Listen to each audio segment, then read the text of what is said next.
कोई चीज़ या चमत्कारी माला नहीं पहनी, मेरे माथे पर कोई तिलक नहीं, मैंने हाथों की रेखाओं या माथे की रेखाओं में भविष्य नहीं तलाशा, मैंने कभी वास्तुकला का ध्यान नहीं रखा, मेरी सफलता के पीछे पूर्व जन्मों का कोई फल नहीं है, मैंने किसी की आरती नहीं उतारी, मैंने माथे पर कोई काला टीका नहीं लगाया, किसी नदी में नहाने से भी मुझे सफलता नहीं मिली, मेरे घर के सामने कोई ढोलक नहीं टंगी है, मैंने किसी धर्म के ठेकेदार को रिश्वत नहीं दी, मैंने कोई मन्नत नहीं मांगी, बलि नहीं चढ़ाई, मैंने कोई मंत्र नहीं पढ़वाया, मैंने कोई हवन नहीं किया, मैंने कोई मुहूर्त भी नहीं निकलवाया, मैंने किसी शक्ति के सामने चढ़ावा नहीं चढ़ाया, किसी के पैरों में गिरकर सफलता प्राप्त नहीं की, मैंने किसी ग्रह के बदलने का इंतजार नहीं किया, मैंने किसी उपहार की बोली नहीं लगाई, मैंने अपने शरीर, मस्तिष्क और व्यवहार पर नियंत्रण रखा,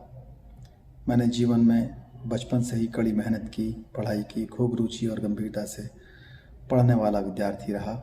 जब फेल हो गया और अधिक परिश्रम से पढ़ाई की और ध्यान से पढ़ाई की, नई रणनीति तय की, अपना समय प्रबंधन किया, गुरुओं से मार्गदर्शन लिया, माता पिता से प्रेरणा व आशीर्वाद लिया, मित्रों से सहयोग लिया, उधार लिया, सफल लोगों से जलन नहीं की, अपने से अधिक सफल लोगों से मार्गदर्शन लिया, उनकी खासियत देखी, उनकी कमियों को महत्व नहीं दिया।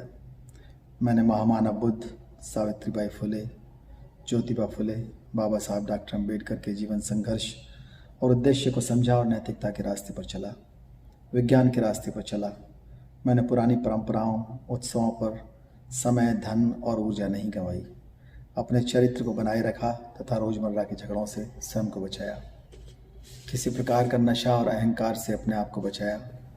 दूसरों की हंसी उड़ाने की जगह मैंने दूसरे की कमियों को सीख की तरह माना। मैंने बाबा साहब के बनाए हुए संविधान द्वारा प्रदत्त जो अधिकार है प्रतिनिधित्व का, उसे लिया। मैं जो भी कुछ हूँ बाबा साहब डॉक्टर अम्बेडकर के कारण हूँ। इस बात का बदला मैं संविधान की रक्षा करके चुकाऊँगा।